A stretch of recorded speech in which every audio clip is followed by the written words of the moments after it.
एक संस्मरण सुनाते हैं, ध्यान लेकर सुन रहे ना। क्या मैं वृंदावन गया 72 में, पुरियाबाजी के यहाँ रहा। जो ही निर्गुण का चिंतन करूं, फेंक दे वृंदावन के परमाणु, वहाँ के आश्रम के परमाणु फेंक दे।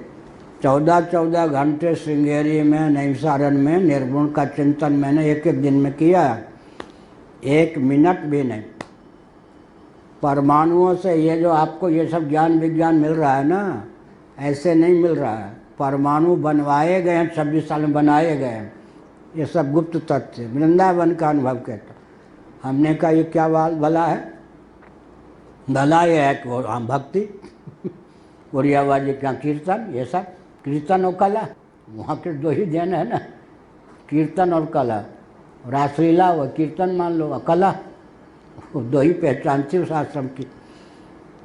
6 अच्छा कहीं बाहर की यात्रा में 2 साल तो हम लगातार रहे, फिर संन्यास के बाद 2 साल 4 साल तो लगातार रहे। संन्यास के लिए केवल हरिद्वार गए। 6 महीने हमने क्या किया? संघर्ष किया जी। किससे? वृंदावन में उरियाबाजी के आश्रम के परमाणुओं से 6 महीने संघर्ष किया। उसके बाद फिर निर्गुण के चिंतन की धारा क्या पूरे आश्रम में प्रवाहित हो गई। तब फिर धीरे धीरे वहाँ 14 घंटे, 13 घंटे, 12 घंटे निर्गुण का चिंतन करने लगे। समझ गए संतोष जी? ये पुराना नाम है संतोष, अब जो भी हो। अब यहाँ की बात मैं करता हूँ। यहाँ आया न सगुण का चिंतन चले न निर्गुण का। मैं किन्हीं की निंदा नहीं कर रहा। हमने समझा कि वर्षों से इस मठ में न सगुण का चिंतन हुआ है न निर्गुण का। ये तो मृत प्राय मठ बन गया है। हम लोगों की दृष्टि से कोई बाहर की चीज़ नहीं रह सकती ना।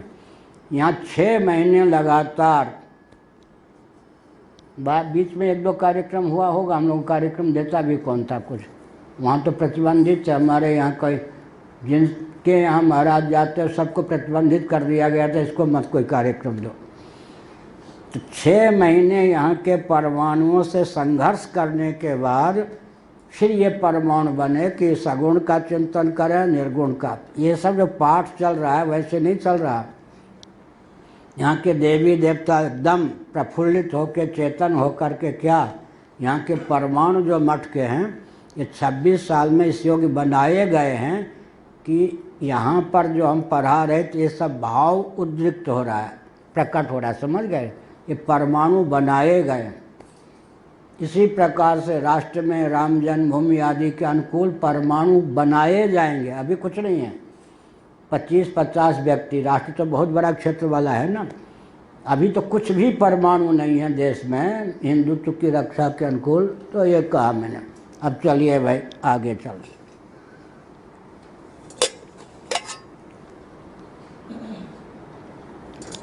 कहाँ लिखा है? रामचरितमानस। काकभुसुंडी के यहाँ भगवत तत्व की चर्चा इतनी बढ़िया होती थी कि इतने योजन तक वहाँ माया किसी को व्याप्ति नहीं थी। परमाणु बनाए जाते हैं। क्या? जहाँ जाइए वहाँ पर दूषित परमाणु मत बनाइए। वहाँ जाकर भगवान का चिंतन कीजिए, धर्म का चिंतन कीजिए। नहीं तो वहाँ के बलिष्ठ जो परमाणु होंगे वो पटक के फेंक देना। और दूसरी बात है कि जहाँ के परमाणु धर्म और ईश्वर, जैसे यहाँ में आया तो ना सगुण के परमाणु रह गए थे, निर्गुण रह गए थे, मैंने बहुत दबे हुए थे। 6 महीने संघर्ष करने के बाद फिर वो सब उभरे। फिर मैंने सोचा कि भारती कृष्ण जी महाराज मठ में तो कभी कभी रहते थे, ज़्यादा देर तक घूमते थे, तो गणित के परमाणु तो छोड़ गए होंगे। उन परमाणुओं को उभारें, तब यहाँ गणित के परमाणु भर गए। क्या? रसातल में गए हुए जो उनके चिंतन के परमाणु थे वो गणित के परमाणु भर गए। एक कला भी बता दी यानी कैसे चल करके चिंतन के बल पर जो आप चाहते हैं, हम चाहते हैं, उसके अनुकूल परमाणु बना दीजिए, तब जाकर के स्वस्थ क्रांति होती है। नैवेह इत्यादौ तदृष्टिर्नास्तीति चेत सत्यम तत्र अग्निर्जन वक्तुम भूमिका क्रियता इत्याह अग्नि इति। ठीक है, यहाँ तो कुछ भी नहीं था तो यज्ञ के लिए अग्नि भी कहाँ, आग भी कहाँ थी? तो कहते हैं मत रहने दो, आग नहीं थी का मतलब क्या है? अग्नि की आकृति में आग, आग की आकृति में आग नहीं थी या आग ही नहीं थी? हाँ, अग्नि का अर्थ क्या होगा फिर? अब तक जो पाठ चला उसके अनुसार अग्नि का अर्थ क्या होगा? ब्रह्म तत्व एक, यहाँ से लेंगे तो हिरण्यगर्भ से उठाना पड़ेगा, लेकिन पूर्व से परमात्मा एक, उसकी उपाधि माया दो, उसके बाद फिर महत्तत्व तीन, महत्तत्व के बाद अहम तत्व चार, अहम तत्व के बाद अगर इधर ले लेंगे तो आकाश पाँच, आकाश के बाद वायु छः, वायु के बाद तेज या अग्नि सात, सातवें नंबर पर आएगा, यही ना। जल आठवें नंबर पर आएगा, जल तक का वर्णन है। पृथ्वी नौवें नंबर पर आएगी, पृथ्वी से उत्पन्न जो हवनीय द्रव्य अन्न ये 10वें नंबर पर आएंगे 10 नंबर वहाँ से खींच के लाइए। कहते नहीं था अग्नि तत्व तो हवन कैसे होगा? इस समय तो है, उस समय की चर्चा कर रहे, तो कहते अग्नि तत्व तो था, अग्नि की आकृति नहीं थी। तो अग्नि के पूर्व कौन हो गए? वायु एक, तेज, वायु के बाद आकाश दो, अहम तत्व तीन, महत्तत्व चार और माया पाँच, ब्रह्म छः। ब्रह्म में भी माया भी सन्निहित थी। ये इस क्रम से लाइए ऐसा।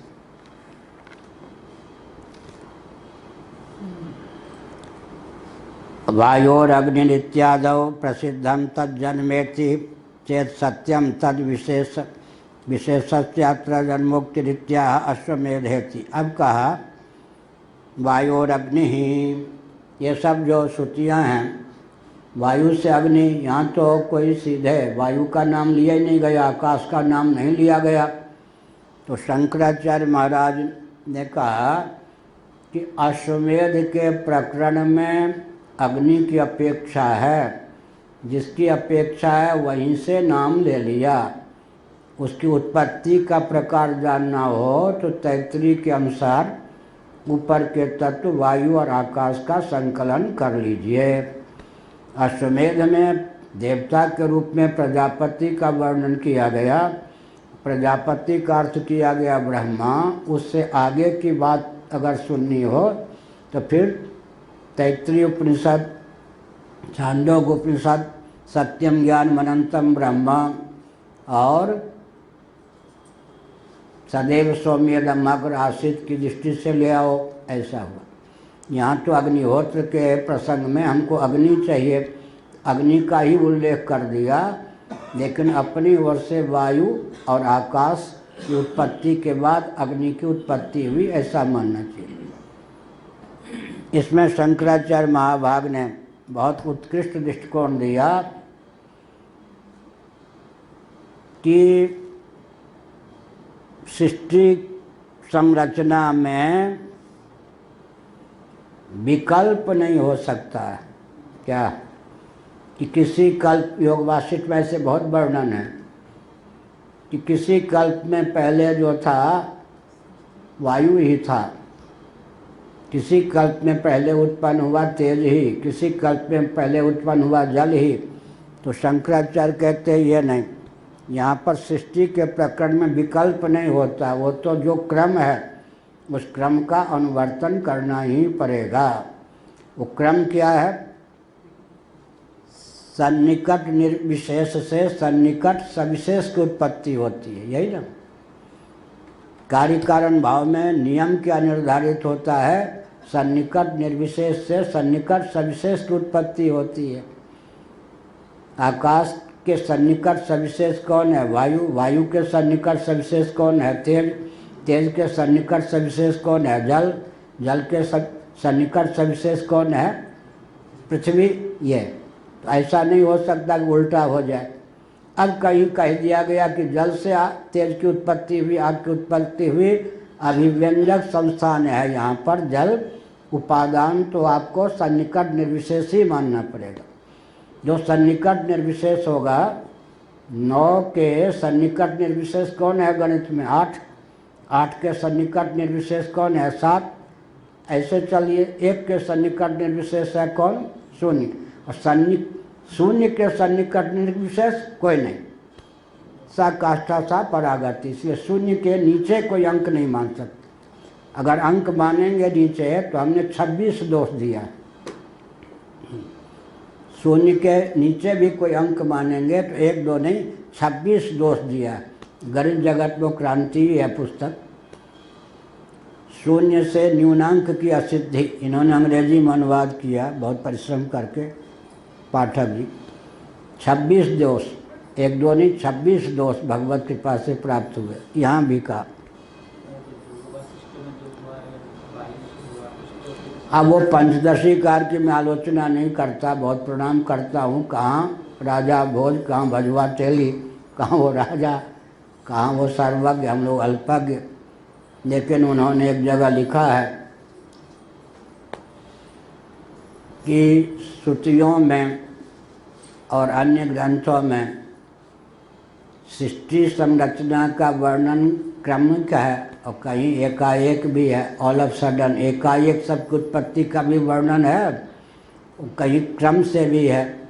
उन्होंने कहा दोनों संभव है, क्योंकि दोनों प्रकार का स्वप्न है। स्वप्न दोनों प्रकार से होता है, एकाएक सब चीज़ बनी हुई दिखाई पड़ती है और क्रम से भी होता है। क्या स्वप्न में एकाएक दही दिखाई पड़े तो उससे पहले दूध था क्या?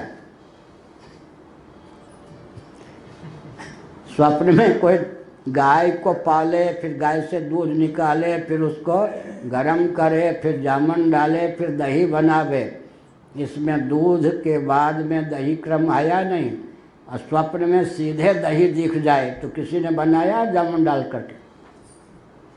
तो वहाँ कल्पना करेंगे कि इस दही, स्वप्न के दही के पहले दूध था कहेंगे। अब ये ऐसे मुंह को हिलाते हैं कि दोनों में काम कर जाए भाई कि पता न चले कि ना कर रहे हम, एक्टर जैसा।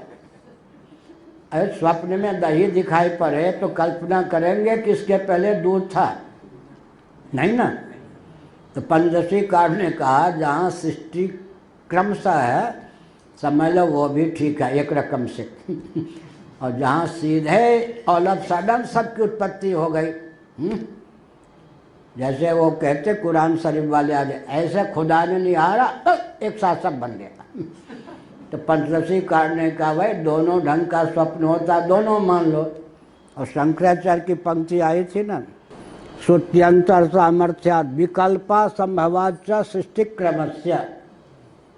ये जो 48 में अर्चते पूजाम कुर्वते के पहले हमने वो गीता प्रेस वाले में चिन्ह लगाया था, इसमें नहीं। विकल्पा संभवाच्च सृष्टि क्रमस्य, ये बहुत महत्वपूर्ण पंक्ति है।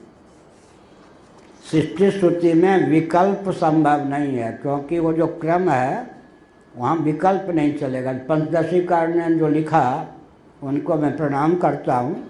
उन्होंने लिखा कि दोनों प्रकार का स्वप्न होता है, इसीलिए मान के चलना चाहिए कि कभी किसी कल्प में एक साथ सबकी उत्पत्ति हो गई, किसी कल्प में क्रम से हुई, तो उसमें फिर हम बोलते हैं कमल के पत्ते 100 एक पर एक, एक पर एक ऐसे रखें या 5 ही रखें, मान लो 100, अब खड़े हो जाएं तीक्ष्ण भाला, इतने बेग से ऐसे बजा रहे, एक साथ लगे कि ऊपर से लेकर नीचे तक के कमल छिद गए। उसमें क्रम है या अक्रम? सबसे ऊपर वाला पहले छिदा होगा, सबसे नीचे वाला शतपत्र, शतपद्म पत्र वेधनन न्याय इसको कहते हैं। क्या? शतपद्म पत्र वेधनन न्याय, गणित में हमने दिया है ना वो शब्द। शतपत्र सत्य पद्मपत्र वेदनन न्याय में ऑल ऑफ सडन एकाएक सब छिद गए, ऐसा मालूम होने पर भी क्रम है या नहीं। इसलिए सृष्टि श्रुति में विकल्प नहीं हो सकता। नहीं, ये बहुत बढ़िया पंक्ति है।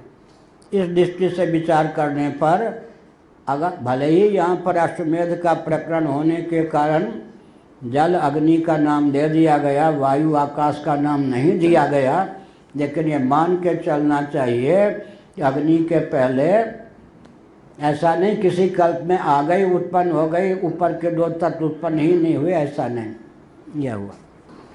दर्शने विधिष्यते किम जन्मोप्येति तत्र तद विषयेति। अब कहते दर्शन यहाँ विधिष्ठित है। दर्शन माने ज्ञान, ज्ञान माने प्रकरण के अनुसार उपासना। यहाँ उपासना विधिष्ठित है, इसलिए जिस सामग्री का उपयोग उपासना में होना है अश्वमेध याग में, उसका नाम ले लिया। क्या? जैसे यस्योद्वाहोद भवे तस्य युक्तम पूजार्चनादिकम।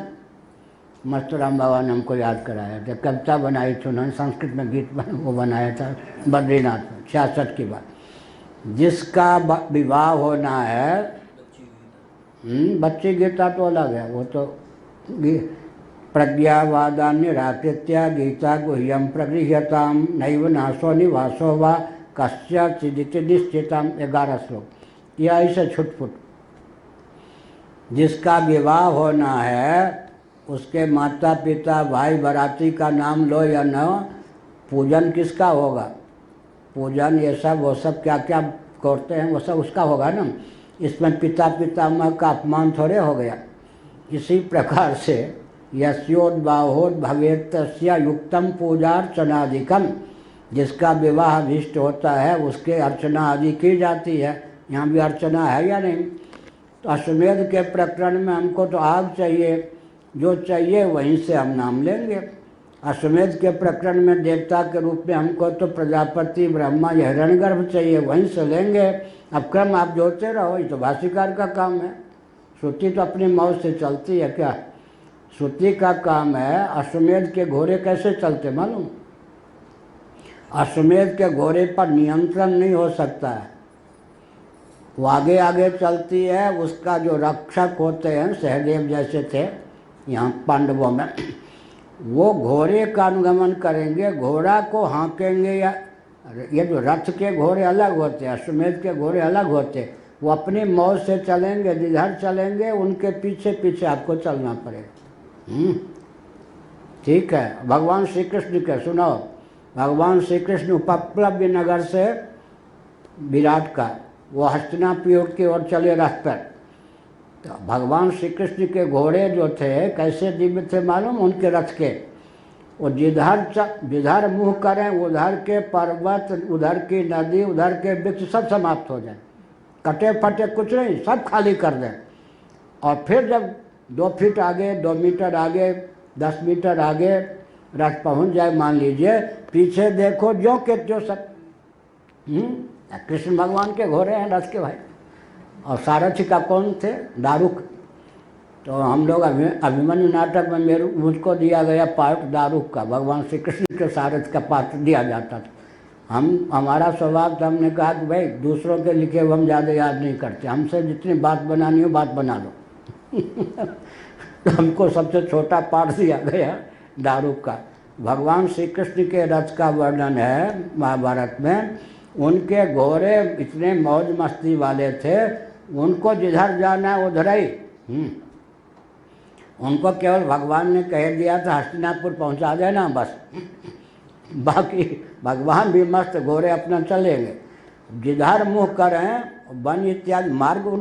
क्या मतलब हुआ? बड़े आदमी दूसरों के बनाए हुए मार्ग पर नहीं चलते, मार्ग बना लेते हैं। हाँ, बड़े आदमी के घोड़े हैं भाई, क्या बड़े आदमी के घोड़े हैं, श्री कृष्ण भगवान के रथ के घोड़े हैं। वो कोई पिच रोड जो बनाए वाजपेयी जी के सड़क योजना से थोड़े वो चलेंगे, वो तो अपनी योजना से चलेंगे। वाजपेयी जी ने बहुत बढ़िया काम किया ना पूरे भारत को मार्ग से जोड़ा। और श्री कृष्ण भगवान के घोड़े कोई वाजपेयी जी के मार्ग पे चलेंगे, वो तो अपने मार्ग पे चलेंगे, मार्ग पे चलेंगे तो सब कटवाना पड़ेगा ना। जिधर जाते थे उधर के पर्वत, उधर की नदी, उधर के वृक्ष सब अपने आप हट जाते थे। फिर आगे चला गया रथ, फिर पूर्वज जो के त्यों हो जाते थे। इसी प्रकार का यहाँ तो अग्निहोत्र अश्वमेध में अग्नि की अपेक्षा है, जिसकी अपेक्षा है उसका नाम ले लो। बाकी ये भाष्यकारों का काम है, टीकाकारों का काम है ऊपर के तत्वों को गुणोपसंहार न्याय से ला के बैठा दें। अग्रे अग्नि दर्शन से विधातुम इष्ट से सिद्ध्यर्थ उपास्य अग्नि स्तुति फला तदुत्पत्तिरिष्टा शुद्ध जन्मत्वात् उत्कृष्टत्वे नायम उपास्य राजादिवत। बहुत बढ़िया कहा भाई। अग्नि दर्शन यहाँ पर प्रस्तुत है। दर्शन माने उपासना, अग्नि की उपासना। अग्नि की उपासना का मतलब उपास्य प्रजापति हैं या अग्नि? प्रजापति है। तो अग्नि कौन है? जितने देवता हैं सबका मुख कौन? अग्नि। अग्नि सर्वदेवमय होते हैं। सभी देवता जो है किसके मुख से भोजन करते हैं? अग्नि के मुख से। और हम लोगों के भी वाक के देवता कौन है? अग्नि। तो मुख के भी देवता कौन है? अग्नि। हम लोग भी भोजन किसको देते हैं? अग्नि को। जीव रूप देवता तक भी अग्नि के द्वार से ही भोजन पहुँचेगा या नहीं? इसलिए अग्नि के मुख से ही देवता भोजन करते हैं। तो यहाँ पर अग्नि में जो हवन किया जाएगा, आदित्यमुपतिष्ठति, अग्नि की जो रश्मियाँ हैं, चिंगारियाँ हैं, हवनीय पदार्थ के सार को सूर्य की रश्मियों में डाल देंगे। अब सूर्य की रश्मियाँ जो में डल गई तो हिरण्यगर्भ तक पहुँच गए या नहीं? सूर्य एक दिन कहा था ना, आदित्यमुपतिष्ठति। इसका मतलब यहाँ पर प्रजापति किसके मुख से ग्रहण करेंगे? अग्नि के मुख से। इसीलिए अग्नि का वर्णन किया गया। अब अग्नि का वर्णन किया गया तो कहते हैं अग्नि क्या है? शुद्ध जन्मा है, इसका जन्म बहुत दिव्य है। जैसे राजा धीराज होते हैं, उनका जन्म क्या होता है सचमुच में? ये डकैत लोग जो नेता बन के घूमते, ये नहीं, ये तो डाकू अराजक तत्व सब नहीं, जो घूमते हैं अवश्य या घूम चुके हैं। यहाँ पर कहा गया है कि राजा में महाभारत के अनुसार अष्ट वसुओं का तेज होता है, सूर्य का अंश होता है, वायु का अंश होता है, यमराज का अंश होता है, वरुण का अंश होता है। राजा सचमुच का जो राजा होगा उसमें इन सब देवी देवताओं का अंश होता है। समझ गए? सचमुच के जो शंकराचार्य होंगे वहाँ लिखा है कि विनिमय पूर्वक व्यापार बुद्धि से राजनेता इन सबको अनुकूल करके शंकराचार्य होना, इस पद के लिए विनिमय सिफारिश व्यापार ये सब नहीं चलेगा। शंकराचार्य का पद विनिमय पूर्वक नहीं मिलना चाहिए। लिखा है किन्होंने? सुधन्मा ने। तो जब सचमुच में शंकराचार्य होगा माने हरिहर के द्वारा बनाया गया होगा। हरि नारायण भगवान की परंपरा, 10वें पर कौन है? शंकराचार्य, शिव के अवतार। हरिहर के द्वारा जिसकी नियुक्ति शंकराचार्य के पद पर होगी उसमें हरिहर का तेज होगा ही नहीं। होगा तो शंकराचार्य के पद का दुरुपयोग करेगा। हरिहर का तेज नहीं होगा तो शंकराचार्य में हरिहर का तेज, राजा में इंद्र का तेज, राजा में पालनी शक्ति विष्णु का तेज होगा तब राजा होगा, नहीं तो आतंकवादी डाकू होगा। क्या राजा बनाना चाहिए ना भारत में। उस अग्नि की उत्पत्ति अभीष्ट है। अग्नि महासर के प्रारंभ में आग की उत्पत्ति कैसे हुई? ऐसे शुद्ध जन्मत्वात् उत्कृष्टत्वेन अयम उपास्यो राजादिवत। भला अग्नि तत्व की उपासना क्यों करनी चाहिए? शुद्ध जन्मा है। देखिए 4थी टिप्पणी, शुद्धात् परमात्मनो जन्म यस्य तत्वात्। अग्नि की उत्पत्ति किससे हुई? कैसे जाने? तस्माद् वायु तस्माद् आत्मना आकाशात् सम्भूतः आकाशात् वायु अग्नि ही। तो आकाश की जिससे उत्पत्ति हुई वो नाम आत्मा, तस्मात् व एतस्मात्, तस्मात् और एतस्मात् उस और इस परोक्ष और अपरोक्ष ब्रह्म स्वरूप प्रत्येगात्मा से। तो जिससे आकाश की उत्पत्ति हुई उसी से वायु की उत्पत्ति हुई या नहीं, उसी से तेज की उत्पत्ति हुई या नहीं? क्या अब यहाँ कौन सा वाद चलेगा? कार्यांतरवाद चलेगा या कारणवाद चलेगा? तो अब क्या करेंगे? इस ढंग से क्या करेंगे उत्तर? मिट्टी से चूर्ण की उत्पत्ति हुई, तो मिट्टी चूर्ण से किसकी उत्पत्ति हुई? पिंड की। लेकिन यूँ पिंड से किसकी उत्पत्ति हुई? कपाल की। तो इसको यूँ बोलना चाहिए या नहीं? जिससे कपाल से उत्पत्ति हुई घट की, तो जिससे कपाल की उत्पत्ति हुई और जिससे पिंड की उत्पत्ति हुई, जिससे चूर्ण की उत्पत्ति हुई, वो है मिट्टी। मिट्टी से ही चूर्ण की उत्पत्ति हुई, मिट्टी से ही पिंड की उत्पत्ति हुई, मिट्टी से ही कपाल की उत्पत्ति हुई, मिट्टी से ही घट की उत्पत्ति हुई। परमात्मा से आकाश की उत्पत्ति हुई, आकाश से वायु की उत्पत्ति हुई, वायु से तेज की उत्पत्ति हुई। तो इसको क्यों वो क्या बोलेंगे? क्योंकि ये सब टिक जाते हैं ना, फिर वहाँ तो पूर्वावस्था विलुप्त हो जाती है, यहाँ पूर्वावस्था विद्यमान रहती है। तो कारण तो इतना चला गया, तो कहेंगे कि आकाश भावापन्न परमात्मा से वायु की, वायु भावापन्न परमात्मा से तेज की। इसलिए वास्तव में उद्गम स्थान कौन हो गए?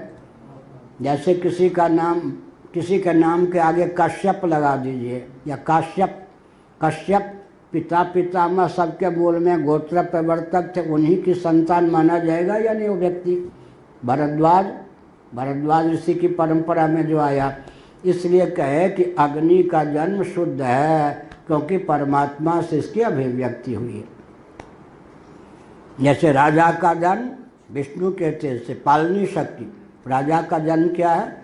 पालनी शक्ति, विष्णु से उनकी उत्पत्ति, अभिव्यक्ति।